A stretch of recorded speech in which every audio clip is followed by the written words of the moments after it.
Assalamualaikum warahmatullahi wabarakatuh. Alhamdulillah. Alhamdulillahilladzi waqafa wa usalli wa usallim ala sayyidina Rasulillahil Mustafa wa ala alihi wa ashabihi ahli sidqi wal wafa.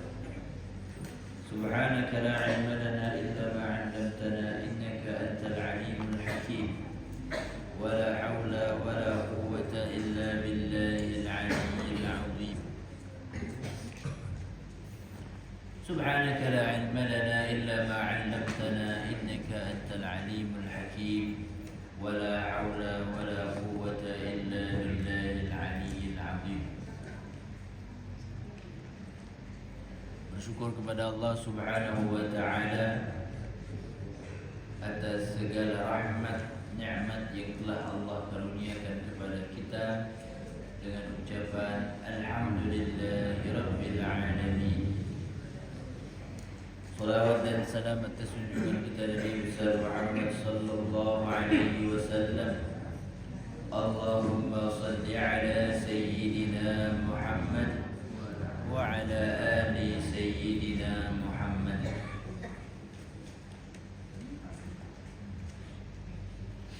Bapak Ibu yang dirahmati Allah, di pagi yang insya Allah berbahagia ini kita lanjutkan pelajaran kita mengenal pada Nabi-Nya Allah Subhanahu wa taala. Poin ke-12 yaitu Nabi Allah Ayyub alaihi salam. Kalau kemarin di minggu yang lalu kita belajar Nabi Allah Yusuf alaihi salam, yaitu anak dari Nabi Ya'qub, anak dari Nabi Ishaq, anak dari Nabi Ibrahim alaihi salam. Ayyub kata beliau, waqad dzakara mu'arrakhuna annahu rajulun min waladi Aish bin Ishaq bin Ibrahim. Nabi Allah Ayyub ini menurut para pakar sejarah, beliau adalah anak keturunan dari Aish namanya. Aish ini siapa? Aish ini adalah anak dari Nabi Ishaq alaihissalam. Nabi Ishaq alaihissalam punya anak namanya Aish. Nabi Ishaq ini siapa? Anak dari Nabi Ibrahim alaihissalam. Wa huwa an-nabiy alladhi yudribu bihi al-mathal fi as-sabr. Beliau adalah nabi yang menjadi contoh dalam kesabaran. Kalau kemarin kita belajar Nabi Yusuf bukan sekedar ya biasa kita kenal dengan kegantengannya, tapi beliau juga punya rasa sabar yang begitu besar. Sedangkan Nabi Ayyub alaihissalam juga sama. Yang paling terkenalnya Nabi Ayyub ini yaitu dengan sabarnya. Ketika apa? Ketika syaitan minta izin sama Allah Subhanahu wa taala untuk mencoba kesabaran Nabi Allah Ayyub alaihissalam. Nabi Ayyub ini kira-kira beneran sabar enggak, kata syaitan gitu. Saya minta izin, saya kasih banyak cobaan, kata syaitan begitu. Jadi syaitan diganggu memang, ya diganggu ya Nabi Ayyub alaihissalam ini oleh syaitan memang sengaja. Ya, menurut kisah yang kita baca bahwa memang ya Nabi Ayyub ini diuji oleh Allah Subhanahu wa taala melalui ya syaitan ini. Syaitan yang minta sama Allah untuk menggoda Nabi Ayyub alaihissalam dengan berbagai macam hal. Dari rumahnya yang sengaja dibakar oleh syaitan, kemudian beliau ditimpa oleh penyakit. Tapi penyakitnya yang bukan kita bilang kemarin ya, bukan penyakit yang dibikin sampai apa? Sampai uletan itu tidak ada. Ya, kalau ada yang bilang ya Nabi Ayub tuh katanya apa? Penyakitnya parah banget sampai ya uletan itu tidak ada itu. Tapi penyakitnya lama, ditinggalin sama keluarga dan anaknya, benar itu. Ya, jadi memang ya beliau karena jatuh miskin. Karena apa? Karena jatuh miskin, memang diganggu oleh syaitan. Pada akhirnya keluarganya itu apa? Keluarganya meninggalkan dia, serta istrinya juga. Ya, kecuali satu orang istri yang setia sama beliau. Ya, satu orang istri yang setia sama beliau, yang nemenin beliau waktu sakit, yaitu ya namanya kita lupa ya, disebutin namanya. Ala kulli hal, intinya beliau sabar menerima penyakitnya bertahun-tahun sampai pada akhirnya Allah Subhanahu wa taala sembuhkan beliau dari penyakitnya. Ya, sembuhkan beliau dari penyakitnya. Ada kisah sedikit yang kita ingat dari Nabi Ayub alaihi salam waktu sakit, karena beliau nggak bisa berusaha. Akhirnya istrinya beliau itu menggantikan beliau untuk sementara. Begini ya Pak ya, kalau istri setia tuh gitu Pak. Nah, kalau kita sakit, dia yang gantikan. Nah, kerja, bukan gantikan sakitnya Pak. Gantiin kerja. Kalau orang-orang kampung kan gitu ya Bu ya. Ya, kalau suaminya nggak mampu ya istrinya yang kerja. Bukan suaminya nggak mampu terus ditinggalin gitu. Nah ini kan agak menyakitkan. Waktu sehat ditemenin, pas lagi sakit ditinggalin. Ini istrinya Nabi Ayub nggak tinggalin. Salah satu, nggak semua. Nabi Ayub punya beberapa orang istri. Satu orang nggak tinggalin. Tapi uniknya apa? Karena mungkin udah kesulitan untuk berusaha. Istrinya Nabi Ayub alaihissalam itu punya rambut bagus, itu sama beliau dipotong terus dijual. Saking apanya? Saking sulitnya ekonomi ketika itu. Nah, kejadian itu ketahuan sama Nabi Ayub alaihissalam. Ya mana ada orang jual apa? Rambut gitu.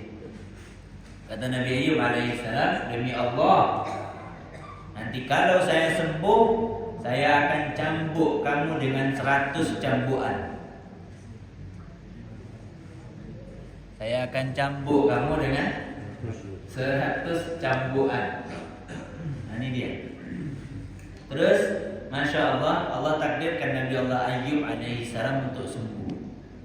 Setelah sakit beberapa lama, setelah sakit bertahun-tahun, ini kita bisa belajar juga ya, kalau kita sakit, ya entah itu sehari, 2 hari, setahun, 2 tahun, ingatlah bahwa Nabi Ayub pun ditimpa penyakit yang lama dan beliau pun ya sabar untuk menerima apa yang diberikan oleh Allah Subhanahu wa taala. Berarti gimana ya? Kesimpulannya begini aja gampangnya, bahwa gak semua penyakit itu gara-gara dosa, Pak.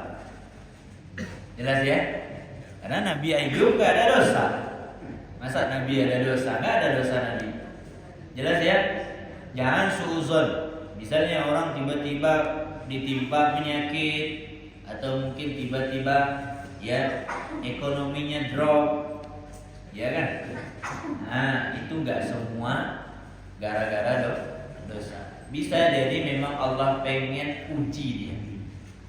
Allah uji kesabaran, Allah uji imannya, Allah uji istiqomahnya, Allah uji istiqomahnya. Masih istiqomah nggak ibadah kalau sedang miskin misalnya? Masih istiqomah nggak ngaji kalau nggak ada makanannya, kan gitu ya? Ya Pak Ketua ya. Masih istiqomah nggak gitu ngaji? besok makanannya itu nggak ditiadakan aja gimana Pak? Masih istiqomah nggak gitu kan? Masih rame nggak gitu? Misalnya ini contoh, jelas ya? Jadi ketika ada penyakit, ketika ada ujian, nggak mesti dosa, nggak semua. Karena Nabi Ayub, Nabi itu bersih daripada dosa. Memang diuji sama Allah Subhanahu wa Ta'ala. Nah, ketika sembuh di Nabi Ayub alaihi salam, beliau pernah bersumpah kan bahwa akan mencambuk istrinya. Ya gimana Pak? Istrinya yang nemenin dia selama sakit, masa pas sembuh mau dicambuk dengan 100 cambukan? Kira-kira adil nggak tuh? Tapi udah terlanjur sumpah gitu. Udah terlanjur sumpah. Masya Allah, karena beliau orang ngerti. Jadi sama beliau kumpulkan 100 lidi. Ya, 100 apa? Bentuk cambuk lah, 100 cambuk gitu yang terkumpul dalam satu tempat. Kemudian beliau cambuk dengan 1 kali. Atau pukul dengan 1 kali. Jadi pukulannya berapa? 100 kali dihitung ya. Sekali dihitung dengan 100 cambuk tadi. Ala kulli hal. Jadi kalau kita punya ilmu, kita bisa aman dari apa yang pernah kita lakukan. Tahu tempat baliknya, ya. Kira-kira begitu. Ala kulli hal. Kemudian poin ke-13, Syuaib alaihi salam. Nabi Allah Syuaib alaihi salam. Kalau kita mendengar nama Syuaib, apa yang terlintas dalam pikiran kita? Saya ingin ini jadi ingatan bahwa Nabi Allah Syuaib alaihi salam adalah mertuanya Nabi Allah Musa alaihi salam. Siapa Nabi Syuaib? Mertuanya Nabi Allah Musa alaihi salam. Diabadikan dalam Al-Quran ya, tentang Nabi Allah Musa alaihi salam dinikahkan dengan anaknya siapa? Nabi Syuaib itu mertuanya. Nama menantunya siapa? Nabi Allah Musa alaihi salam. Diabadikan dalam Al-Quran kisah tentang Nabi Allah Musa ya. Ini ayatnya Al-Quran surah Al-Qasas. Kata Nabi Allah apa? Kata Nabi Allah Syuaib alaihi salam, qala inni uridu an unkihaka ihda banataini hatain ala an ta'jurani thamaniya hijaj. Kata Nabi Allah Syuaib alaihi salam, sesungguhnya aku bermaksud ingin menikahkan engkau dengan salah seorang dari 2 anak perempuanku ini, katanya. Berarti di sini kita bisa dapat faham bahwa Nabi Allah Syuaib adalah mertuanya Nabi Allah Musa alaihi salam. Ya. Jelas ya? Yeah.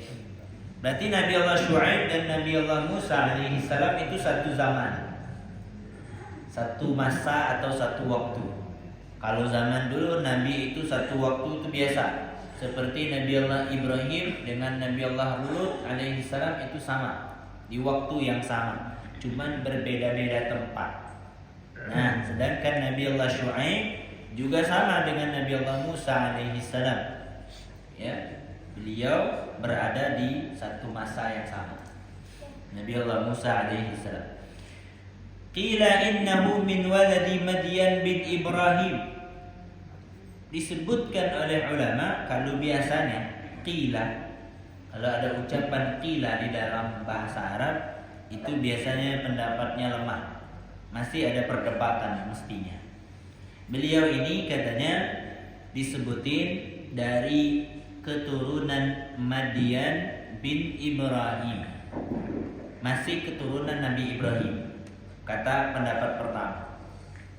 Sedangkan pendapat yang kedua menyebutkan bahwa Nabi Syuaib ini innahu lam yakun min waladi Ibrahim. Beliau bukanlah dari keturunan Nabi Ibrahim. Innama huwa waladu ba'di man amana bi Ibrahim alaihi salam. Tapi beliau adalah keturunan dari orang-orang yang beriman dengan Nabi Ibrahim alaihi salam. Berarti dua pendapatnya berbeda ya. Kalau pendapat pertama menyebutkan bahwa memang keturunan Nabi Ibrahim, Nabi Syuaib ini. Tapi pendapat kedua menyebutkan enggak ada sama sekali keturunan. Beliau hanya pengikut Nabi Ibrahim alaihissalam. Wa hajara ma'ahu ila Syam, dan beliau mengikut ya ke negeri Syam. Sama, mengikut negeri Syam. Mengikut Nabi Ibrahim hijrah ke negeri Syam. Walakinnahu, akan tetapi, ini untuk pendapat kedua, berarti beliau anaknya siapa? Katanya Ibnu binti Lut, anak laki-laki dari anak perempuan Nabi Lut. Bisa dipahami nggak? Anak laki-laki dari anak perempuan Nabi Allah Lut. Berarti apa namanya? Cucunya Nabi Allah Lut alaihi salam. Itu bahasa Arab begitu, Pak. Makanya kalau kita baca surah An-Nisa itu ada bintu ibnin yang dapat harta dari kita tuh anak perempuan dari anak laki-laki. Bintu ibnin, kalau dalam ilmu waris, anak perempuan dari anak laki-laki itu dapat warisan. Tapi kalau anak perempuan dari anak perempuan itu tidak dapat warisan. Jelas ya? Cucu perempuan dari anak perempuan, Pak. Itu putus sudah nggak ada warisan. Mereka nggak punya warisan dari kita. Tapi kalau dari anak laki-laki, walaupun perempuan, ya itu dapat. Jelas ya? Oke. Ada apa dengan Nabi Allah Syuaib alaihi salam? Ya, beliau ini ya adalah utusan Allah Subhanahu wa taala ila ahli Madyan, kepada kaum yang disebut dengan Madyan. Wa kanu ahlu kufrin billah wa su'a muamalati linnas. Beliau mereka ini, kelompok Madyan ini adalah ahli kufur dengan Allah Subhanahu wa taala, orang yang ingkar dengan Tuhan, ingkar dengan Allah Subhanahu wa taala. Wa su'a muamalati binnas, bukan ingkar saja dengan Tuhan, tapi dengan orang pun jahat, na'udzubillah. Gimana jahatnya? Yabkhasuna an-nasa asya'ahum fil makayil wal mawazin, merugikan orang pada muamalahnya, pada usahanya. Fil makayil wal mawazin, suka mengurangi timbangan, suka mengurangi sukatan. Tahu sukatan? Sukatan dengan timbangan beda ya? Beda ya, Pak ya? Nggak tahu anak-anak sekarang tahu nggak beda sukatan sama timbangan? Kalau ngomongin cantik, itu sukatan tuh. Kalau ngomongin timbangan itu angka, Pak. Angka 1, 2, 3 itu timbangan. Jelas ya? Sekarang pakainya apa? Kebanyakan kita timbangan. Kalau mau tahu, lihat tukang kacang tanah kalau jualan, pakai timbangan apa pakai sukatan? Pakai cantik, Pak. Itu sukatan namanya. Disukat, ya. Di Arab masih pakai ini sampai sekarang.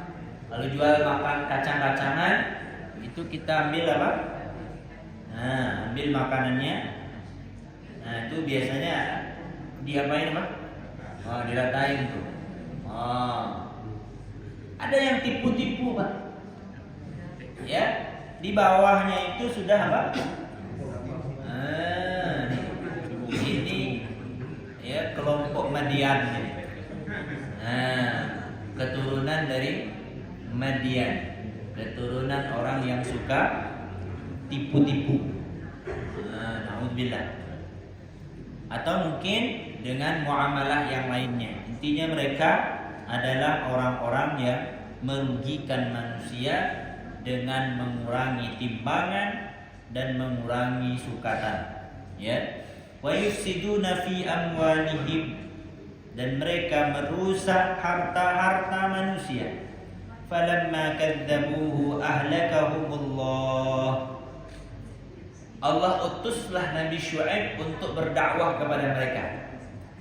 Maksudnya apa? Hei kelompok Madian, jangan lagi kalian tipu-tipu manusia. Jangan lagi kalian kurang-kurangi timbangan.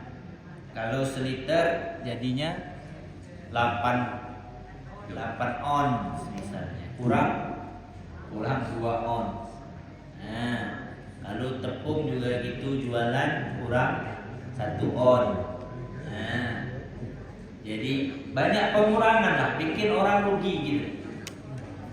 Kalau dilihat Pak ya, kalau kurang 2 on itu kita rugi-rugi amat apa enggak? Bu, 2 ons kita beli sesuatu 2 ons, kurangnya 2 ons, rugi apa enggak kita? Kalau kita mah enggak sih ya. Kalau satu orang itu enggak rugi. Mungkin kalau kita banyak uang itu enggak merugikan, tapi kalau uang kita sedikit atau ekonomi lagi di bawah itu sangat-sangat merugikan. Jelas ya? Cabai nih misalnya, cabai lagi mahal misalnya Pak, harganya 100.000, kurang 2 on tuh kerasa Pak. Iya benar? Oh iya. Kok cabenya biasanya dapat banyak, kok dapatnya Allahu Akbar sedikit, betul? Ya, sedikit sekali gitu. Ini bahayanya nipu nih. Merugikan orang. Ya. Merugikan orang lain dan Allah benci dengan hal tersebut. Walaupun cuma jadi sedikit 2 on. Kurang 2 on aja kata dia gitu. Enggak ada. Kalau kurang tetap kurang, enggak kita katakan cukup. Kurang, menipu namanya. Allah Subhanahu wa taala pernah mengucapkan kejahatan ya di dalam hadis qudsi bahwa Allah memerangi orang-orang yang jahat. Allah benci sama orang-orang yang jahat dan Allah benci dengan kejahatan. Kata Allah Subhanahu wa taala dalam hadis qudsi, ya ibadi inni haramtu dzulma ala nafsi. Wahai hamba-hambaku. Ini Allah ngomong sama siapa nih? Sama kita. Kita hamba Allah ya. Ya ibadi inni haramtu dzulma ala nafsi. Saya, kata Allah nih, saya sudah mengharamkan perbuatan jahat terhadap diri saya sendiri. Artinya Allah sendiri gak mau buat jahat. Wa ja'altuhu muharraman bainakum. Saya juga mengharamkan perbuatan zalim itu terjadi di antara kalian. Fala tadzalamu, maka janganlah kalian saling berbuat kejahatan. Jelas ya? Berarti jangan nipu, kita si penjualnya, si pembeli jangan juga nipu dengan duitnya. Ya, duit palsu di apa? Dikasihkan ke pedagang, itu juga jahat gitu, Pak. Uang palsu, tahu uang palsu? Bukan uang asli. Ya, pas sampai ke rumah mau belanja si tukang apa? Si penjual taunya uangnya palsu. Ini juga nipu, ini juga jahat namanya. Tapi kan duit juga Ustaz. Ya, tapi nggak laku. Ketahuan, kalau ketahuan itu bahaya betul itu kan. Sama-sama jahat ini dua hal ini. Tapi yang seringnya itu siapa? Penjual. Apa yang Allah timpakan kepada mereka kan begitu. Memang kalau nipu-nipu kecil-kecil begitu gimana? Fasarat qaryatuhum khawiyatan. Ya. minhum ka'an lam yanzilu fiha wa lam ya'ishu fiha. Sehingga kota yang mereka tinggali itu kosong, rata dengan tanah. Ini kayak kita hidup, pernah lihat tsunami Aceh nggak? Itu apa? Udah kayak nggak ada manusia gitu, nggak pernah ada kehidupan di situ. Saking hancurnya. Jadi Allah hancurkan kaum Madian seolah nggak pernah mereka hidup di situ. Apa maksudnya? Emang diratain sama Tuhan. Nggak mau dengar Nabi Allah Syuaib, nggak mau ngikut ajaran Nabi Allah Syuaib, Allah hancurkan sampai rata. Manusianya nggak ada, rumahnya hilang, dihilangin sama Allah Subhanahu wa taala. Na'udzubillah. Kalau sekarang mungkin nggak seseram itulah. Ya, kalau orang-orang tipu-tipu itu paling apa? Dirugikan sama Allah Subhanahu wa taala. Allah hilangin ya kejayaannya. Allah hilangin hartanya. Na'udzubillah. Ya. Allah udah contohin nih dalam Al-Quran bahwa orang-orang yang nipu, orang-orang yang curang di dalam jualannya, Allah hancurkan. Yaitu kelompok Madian. Berarti pelajaran bagi kita apa? Kalau kita penjual, jadilah penjual yang jujur. Kalau perlu kayak apa? Kayak orang Arab yang kemarin kita cerita. Orang Arab itu apa? Kalau nyukat barang, ya, dia ngambil terus dimasukkan dalam plastik, diambil lagi sedikit dan dia katakan apa? Berkah. Nah, kalau kita ngurangin apa nambah dari itu?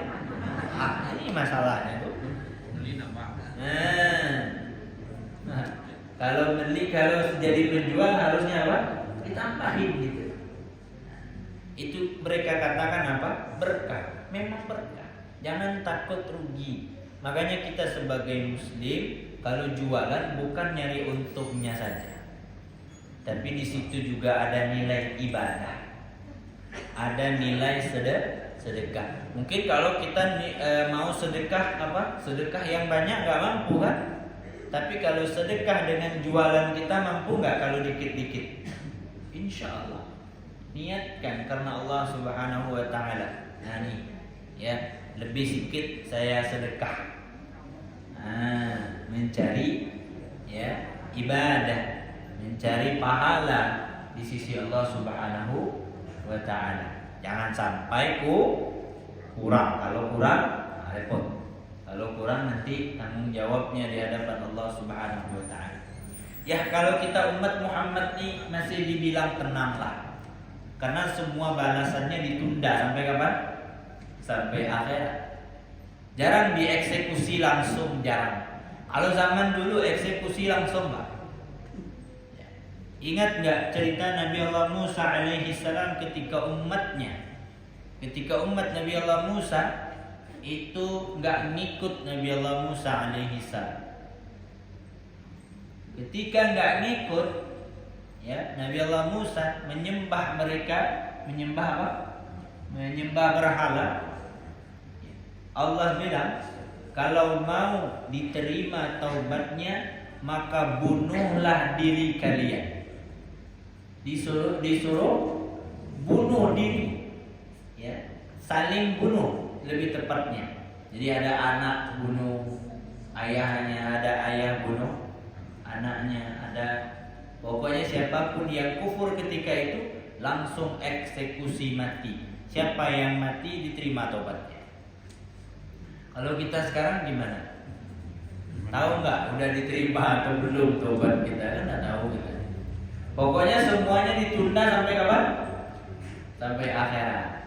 Nah, yang mengerikan itu ditunda, Pak. Ya kan? Nah, sidangnya ditunda. Terus eksekusinya juga ditunda. Ini yang mengkhawatirkan. Selamat apa enggak tuh yang sangat mengkhawatirkan. Makanya kita hari ini itu berlomba-lomba untuk berbuat kebaikan. Biar ujung-ujungnya selamat itu loh. Karena kita tidak tahu eksekusi akhir dari kehidupan kita tuh tidak tahu. Apa husnul khotimah, apa su'ul khotimah. Pokoknya semua perbuatan sekarang tuh cuma dicatat aja sama malaikat. Balasannya kapan? Memang Allah rahmat untuk umat Muhammad ini. Umat Nabi SAW Allah tunda semua. Ya, nanti tanggung jawabnya di mana? Di akhirat. Kenapa ditunda, Pak? Itu mungkin pertanyaannya. Karena umur kita pendek-pendek, Pak. Ya Allah ya Rabb. Umur sedikit kalau langsung eksekusi mati selesai kita. Umur kita ini kecil-kecil, Pak. Umur kata Nabi SAW umatku itu antara 60 sampai 70. Itu udah apa namanya? Penyebutan Rasul 60 sampai 70. Makanya kalau umur 60 hampir 70 sekarang tuh udah mulai hati-hati aja lah. Ya. Lah, ngingetin aja tuh, Pak. Nggak diingetin lagi pokoknya ya. 60 70 tuh udah lampu kuning mau merah tuh, Pak. Udah habis masanya ya kan? Habis betul. Emang udah masanya emang. Untungnya apa? Eksekusinya ditunda eksekusinya, Pak. Ya. Dan mudah-mudahan di akhirnya kita dapat husnul khotimah. Amin ya rabbal alamin. Ya. Tapi kalau udah dengar dakwah cukup gitu loh. Jangan lanjut nipu-nipu. Jelas ya? Ini udah dengar dakwah, udah dengar bahwa itu salah, bahwa itu nggak benar. Dilanjutin, nggak apa-apa, ntar eksekusinya gampang. Nah ini keterlaluan namanya. Ini bahaya ya. Cukup itulah maksudnya. Kalau udah dengar bahwa ini kehancuran azab yang diturunkan Allah kepada kelompok Madian gara-gara tipu menipu, Allah hancurkan sehancur-hancurnya seolah seperti nggak pernah ada sesuatu di situ. Ya, makanya kita nggak tahu kan di mana posisi Madian itu. Sulit mau mencari nggak ada lagi, kosong. Ya, kayak mungkin di Indonesia daerah Lapindo tuh, Lapindo ya, udah jadi apa? Jadi lautan gitu, Pak. Nggak kelihatan, nggak pernah ada tempat di situ. Kayak gitulah kira-kira ya. Ya bentuknya. Kemudian apa? Firman Allah Subhanahu wa taala ya. Qala ta'ala a'udzu billahi minasyaitonir rajim. Al-Qur'an surah Al-A'raf ayat 91-92. فأخذتهم الرجفة فأصبحوا في دارهم جاثمين الذين كذبوا شعيبا كأن لم يغنوا فيها الذين كذبوا شعيبا كانوا هم الخاسرين. Namanya disebut langsung ya, Syuaiban. Nama Nabi Allah Syuaib. Kemudian kata Allah Subhanahu wa taala, setelah mereka tidak mau mendengar dakwahnya Nabi Allah Syuaib alaihi salam untuk berhenti menipu, untuk berhenti berbuat curang dalam pekerjaan mereka, mereka ditimpa gempa. Ini awalnya, pertama apa? Gempa dulu. Maka jadilah mereka itu mayat-mayat yang bergelimpangan di dalam rumah mereka. Jadi hampir semuanya mati dalam rumah. Mungkin ya kalau dia di rumah ditimpa sama apa? Sama ya yang ada perabot-perabot dalam rumah, dinding-dindingnya. Alhamdulillah. Yaitu orang-orang yang mendustakan Nabi Allah Syuaib alaihissalam. Kalau sekarang Nabi nggak ada, tapi pendakwah ada nggak? Di YouTube dengerin ceramah kan? Ya, setiap Sabtu kajian, ya kan? Tambah pula malam Rabu kajian. Nggak berubah-berubah juga misalnya. Wah ini kacau nih berarti ya. Nah, ayo cepet gitu loh maksudnya. Ada perubahan sedikit pun ada perubahan. Ya. Keburukan nggak apa? Nggak nambah. Nih, saya kasih satu hadis ya, biar lebih mensupport kita. Satu hadis yang lebih mensupport kita. Ingat-ingat, ini peringatan disebutnya. Kata Nabi SAW, manis dada ilman walam yazdad hudan lam yazdad minallahi illa bu'dan. siapa yang bertambah ilmunya, bertambah pemahamannya, bertambah pemahaman dalam agamanya, tapi tidak bertambah nilai ibadahnya. Ngajinya rajin tapi sholatnya sama aja. Perangai tetap. Ngomongin orang lanjut. Ya, suuzon sama orang terus. Ya kan? Nah, pokoknya maksiat jalan, ya, ilmu juga jalan. Kata Nabi SAW, lam yazdad minallahi illa bu'dan, maka dialah orang yang jauh dari Allah Subhanahu wa taala. Ini makin jauh. Makanya kalau kita udah belajar, kita udah banyak paham, harusnya tambah apa? Tambah baik, tambah ingat, oh ini salah, jangan lagi. Ya, ini nggak benar, berhentilah. Ya, jangan kembali lagi ke masa yang lalu. Ya, yaitu orang-orang yang mendustakan Nabi Allah Syuaib alaihi salam, seolah-olah tempat tinggal yang mereka tinggali itu belum pernah mereka tinggali. Maksudnya apa? Rata dengan tanah, dihancurkan oleh Allah Subhanahu wa taala. Itulah orang-orang yang mendustakan Nabi Allah Syuaib. Ya, orang-orang mereka adalah orang-orang yang rugi. Cukup nggak di di kelompok Madian? Ternyata nggak cukup. Tsumma arsalahu ba'da ahli Madian ila ashabil aikah. Ada juga satu kelompok namanya ashabul aikah. Apa namanya, ingat tak? Ashabul aikah. Kalau tadi enak ya nyebutnya Madian. Kalau ini enggak, ashabul aikah. Bil qurbi min Madian, enggak jauh dari Madian, dekat masih. Falamma kadzabuhu akhadahumullahu bi'adzabin yaumid dhillah bi an sallata 'alaihim al-harra sab'ata ayyam hatta ghalabat miyahuhum katanya. Ada apa dengan ashabul aikah? Ashabul aikah ini, ya, penduduk aikah yang tinggalnya tidak jauh dari kota Madian. Kemudian Allah utus juga kepada mereka Nabi Allah Syuaib. Jadi setelah kehancuran kelompok Madian, Allah utus lagi Nabi Syuaib kepada kelompok Aikah. Tapi setelah dibagi tahu, dikasih dakwah untuk kembali ke jalan Allah, mereka nggak mau. Ya, mereka nggak mau. Ngeri memang. Saya pernah dengerin cerita orang tabligh, kalau nggak salah. Orang tabligh itu yang biasa apa? Biasa dakwah ke masjid-masjid. Mereka pernah cerita, kami Ustaz pernah dakwah di daerah Sumatera Barat. Daerah mana? Sumatera Barat, Padang ya. Tapi di situ kata beliau, kami diusir. Padahal niat kami nggak minta apa-apa, kami cuma dakwah, ngajain orang sholat, ngajain orang ke masjid sholat berjamaah, kata beliau. Tapi kami ditolak mentah-mentah, diusir. Memang benar-benar diusir. Kami nggak doain jelek, nggak, tapi di hati kami tuh rasanya kami nangis, katanya.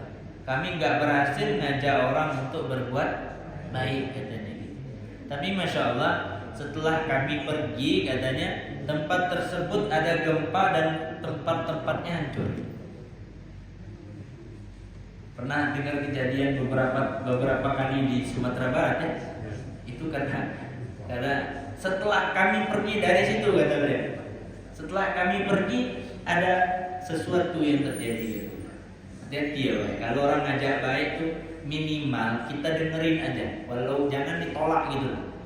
Kalau orang jangan ditolak, karena ada orang, kamu itu gak usah nyeramain saya lah, kamu itu baru makan garam, saya ini udah kenyang makan garam. Begitu kira-kira, jangan ditolak. Kalau kebaikan datang, entah itu dari yang muda dengan kita atau yang tua daripada kita, udah dengerin aja, terima kasih. Kalau ada orang ngomongin hal-hal baik untuk kita, terima kasih aja. Karena kalau kita tolak, alhamdulillah, itu peringatan pertama tuh, nanti biasanya ada aja yang kena tuh. Karena apa? Karena tidak mendengarkan peringatan. Alhamdulillah. Jadi gitu ya.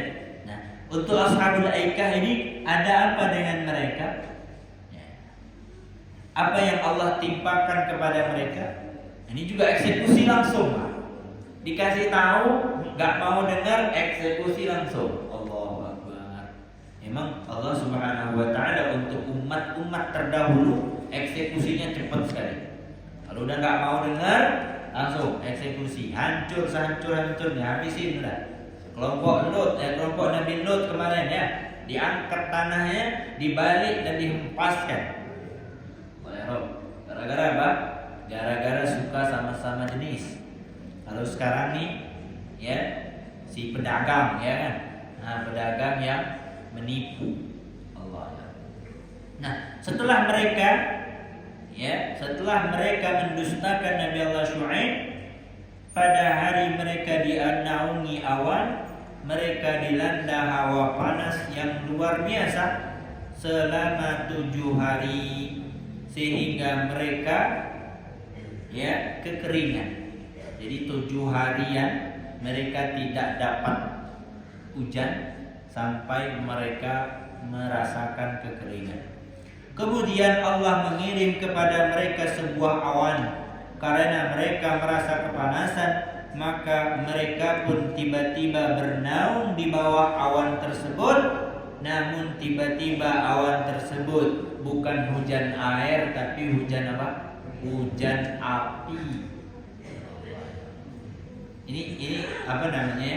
Kalau dikisahkan itu, ya mereka meminta doa kepada Syuaib karena apa? Karena mereka merasa udah lama nggak hujan, minta doa.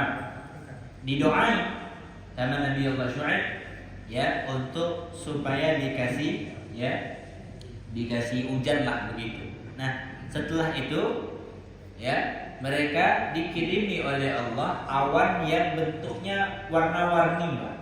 Ada yang warna hitam, ada yang warna kuning atau apa gitu, warnanya 3. Jadi kata merah satunya warna apa? Warna agak gelap aja sedikit. Jadi pas ditanyain, kalian mau pilih warna apa dari 3 warna awan ini? Kata mereka, karena mereka melihat, oh yang hitam nih lebih banyak airnya ini, pasti nih lah. Yang hitam pasti banyak airnya, karena gelapnya parah begitu. Akhirnya dipilih sama mereka warna hitam. Masya Allah. Yang keluar bukan apa? Bukan air. Udahlah kepanasan, dihujanin api lagi. Udahlah nggak ada air, dihujani oleh api. Kenapa? Karena mereka mendustakan Nabi mereka. Karena tidak mendengar nasihat, karena tidak mendengar kebaikan. Kadang kita aja nih anak, sebagai anak biasanya kalau nggak dengerin orang tua biasanya gimana? Ada aja tuh nggak enaknya, iya kan? Sering nggak gitu ya? Kita kalau kata ibunya, jangan ya nak ya, katanya gitu. Jangan berdemping. Ya kan? Ada aja gitu, nggak tahu emang. Biasanya gitu. Jangan, nah kena udah. Kita sama orang tua aja kan, apalagi sama Nabi, apalagi sama Al-Quran, apalagi sama Allah Subhanahu Wa Taala. Jangan udah. Pokoknya kalau Quran udah ngomong nggak boleh, udah kita taruh hormat lah. Kalau kita udah bilang nggak boleh, udah kita ikutin aja gitu. Kalau Nabi bilang jangan, ya jangan. Ya, kalau Allah bilang jangan, ya jangan juga. Jangan kita langgar begitu. Karena pasti ada risiko jelek nanti setelahnya. Alhamdulillah. Ya. Nah ini contohnya ya, ashabul aikah dinaungi awan, dikasih awan tapi isinya api. yang membakar dan membinasakan mereka semua, maka dari itulah hari itu dinamakan Yaumudzullah, hari kegelapan bagi ashabul aikah. Ya, kata firman Allah dalam Al-Quran surah Asy-Syu'ara ayat 189, fakadzabuhu fa'akhadhahum 'adzabu yaumidzullah innahu kana 'adzaba yaumin 'adzim. Kemudian mereka mendustakan Syuaib, kata Allah. Mendustakan di sini maksudnya apa? Enggak mau dengar. Dikasih nasihat enggak mau dengar. Akhirnya apa? Lalu mereka ditimpa azab oleh Allah Subhanahu wa taala pada hari mereka dinaungi awan gelap yang isinya api tadi. Sesungguhnya azab itu adalah azab hari yang sangat besar. Allah bilang ketika itu tuh waktu ashabul aikah dihancurin itu sangat menyeramkan katanya. Kalau api yang kita bakar terus membakar diri kita mungkin kecil lah. Tapi kalau dari Allah apinya Allah. Nah inilah contoh supaya kita ingat bahwa kita itu jangan berbuat kejahatan. Jangan berbuat zalim. Ayo Ustaz, paling berapalah ruginya? Kecil gitu loh kan. Tadi kita bilang ya, ruginya kecil tapi dampaknya besar. Ya, jangan mikir untungnya. Oh, saya dapat untung banyak, masya Allah. Habis nipu bilang pula alhamdulillah. Alhamdulillah sekarang rezeki makin naik, alhamdulillah. Padahal hasil nipu. Ya, curang. Hasil kalau orang Jambi bilang meloloi. Nah, jelas tuh Pak. Nah, hasil meloloi orang, hasil bodoh-bodohin orang, bilangnya alhamdulillah. Itu dapatnya 2 dosa. Pertama dosa nipu, kedua dosa alhamdulillah pas nipu. Dua dapat dosanya. Jangan main-main tuh. Ya. Pas awal masukin bismillah pula 3 dosanya. Bismillah, ya awal bismillah, selesai alhamdulillah, itu 3 dosanya. Dosa nipu, dosa bismillah di awal, dosa alhamdulillah di akhir. Allahu akbar, ya. Nauzubillah. Udah masuk belum? Belum. Lanjut. Yang ke-14, Nabi Allah Harun alaihi salam. Siapa Nabi Allah Harun? Nabi Allah Harun adalah kakaknya Nabi Musa alaihi salam. Makanya lihat poin 13, 14, 15 itu deketan. Syuaib, Harun, Musa. Syuaib, Harun, Musa karena tempatnya mereka itu apa? Mereka itu berbarengan. Ya, Nabi Allah Musa. Nabi Allah Harun disebutin duluan kenapa? Karena Nabi Harun lebih tua daripada Nabi Allah Musa. Beliaulah yang menemani ya Nabi Allah Musa alaihi salam. Siapa nama ayahnya? Imran. Namanya Imran, tapi bukan dalam surah Al-Imran, beda. Jadi Siti Maryam juga punya ayah namanya Imran. Nah, Nabi Harun dan Nabi Musa punya ayah juga namanya Imran. 2 orang yang berbeda.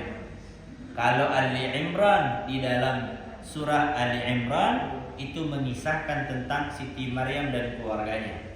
Karena Siti Maryam di bawahnya lagi Nabi Allah Musa. Nabi Allah Musa di atasnya, ya. Nah makanya disebutkan ya berbarengan di sini Syuaib, Harun, Musa. Nabi yang ke-15 Musa kalimullah, akhu Harun asy-Syaqiq. Beliau adalah saudara kandung dari Nabi Allah Harun alaihi salam. Arsalahu Allah li hidayati Fir'aun wa qaumih, yang Allah utus untuk memberi petunjuk kepada Fir'aun dan kaumnya. Nah ini kalau kita kisahin itu lanjut bisa jam 8 nanti selesai. Ya, Nabi Allah Musa alaihissalam. Tapi kita itu apa? Kita bacain sedikit untuk Nabi Allah Musa, bahwa Nabi Allah Musa ini kenapa bisa ketemu dengan anaknya Nabi Syuaib, kan begitu ya. Nabi Musa tuh pernah berdoa begini, Rabbi la tadarni fardan wa anta khairul mundirin. Apa dia? Ya Allah, jangan biarkan saya sendirian. Itu doanya. Jadi ini ayat ini nih bagi yang jomblo-jomblo. Rabbi la tadarni fardan. Sama Nabi Musa diulang-ulang, Pak. Diulang-ulang itu ayat sampai bertemu jodohnya.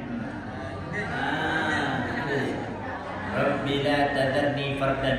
Lalu yang sulit temu jodoh baca itu ayat. Rabbi la tadarni fardan. Ya. Itu doa yang diajarin, itu dibaca sebanyak 100 kali. Nah, ini beneran, Pak. Enggak bohong saya, Pak. Ada saya tipu-tipu. Beneran saya. Ada kawan itu. Anak belajar doa tuh. Kalau udah ada kan beda doanya. Ini kan ya Allah jangan biarkan saya sendirian. Kalau udah ada pasangan nggak sendirian. Tidak ada yang sendirian. Oh, ada yang sendirian. Bacain 100 kali, Pak, kalau mau dapat jodoh, insyaallah. Di istiqomahkan gitu ya. Ya Allah jangan biarkan saya sendiri. Itu doanya. Memang ketemu jodohnya, Pak. Jadi Nabi Syuaib punya 2 orang anak perempuan. Nah, salah satunya dinikahin sama Nabi Allah Musa alaihissalam. Dan salah satunya juga bahwa Nabi Allah Musa punya tongkat, tahu kan? Tongkat yang membelah lautan. Tongkat itu diberikan oleh Nabi Allah Syuaib alaihissalam. Siapa yang ngasih tongkatnya? Nih, mertuanya yang ngasih tongkat itu. Tujuan awalnya apa? Untuk mengembala kambing. Ketika Nabi Allah Musa nanya, wahai Musa, ya apa yang ada di tanganmu? Allah nanya begitu. Ya sama Nabi Allah Musa. Dijawab sama Nabi Musa apa? Ini adalah tongkat yang biasa saya bawa untuk mengembala kambing dan lain-lainnya, kata Nabi Allah Musa gitu. Ya, ditanyain apa yang di tanganmu, tapi dijawabnya panjang lebar sama Nabi Allah Musa alaihissalam. Nah, ya ini jadi dapat apa lagi? Jadi beli 1 dapat 2 ya, Pak ya. Nah, ya. Udah dapat anaknya, dapat pula tongkatnya, Masya Allah ya. Jadi dapatnya banyak, Pak. Karena mungkin berkat doanya tadi kan. Ya Allah, jangan biarkan saya sendiri. Jadi dapatnya langsung 2, dapat tongkat, tapi nggak ada lagi tongkatnya, Pak. Jangan mimpi dapat tongkat nanti ya. Tongkatnya Nabi Allah Musa. Ya, bisa ya. Bisa kita lanjutin kisah Nabi Allah Musa alaihissalam. Wallahu a'lam bishawab. Mudah-mudahan bermanfaat, bisa menambah ketakwaan kita kepada Allah Subhanahu wa taala. Amin ya rabbal alamin. Bismillahirrahmanirrahim. Allahumma shalli ala sayyidina Muhammad wa ala sayyidina Muhammad. Allahumma ja'al jam'ana hadha jam'an marhuman wa sadaqatan ba'ida barqat ma'suman. Rabbana atina fid dunya hasanah wa fil akhirati hasanah wa qina adzabannar. Wa sallallahu alaihi wa sallam nabiyyi wa ala alihi wa sahbihi wasallam. Alhamdulillahirabbil alamin. Wa assalamualaikum warahmatullahi wabarakatuh. Kepada diri sekalian, demikianlah penyajian kita pada subuh ini. Mudah-mudahan menambah wawasan kita dan juga meningkat amal ibadah kita. Kami tutup dengan subhanallah, alhamdulillah, astagfirullah.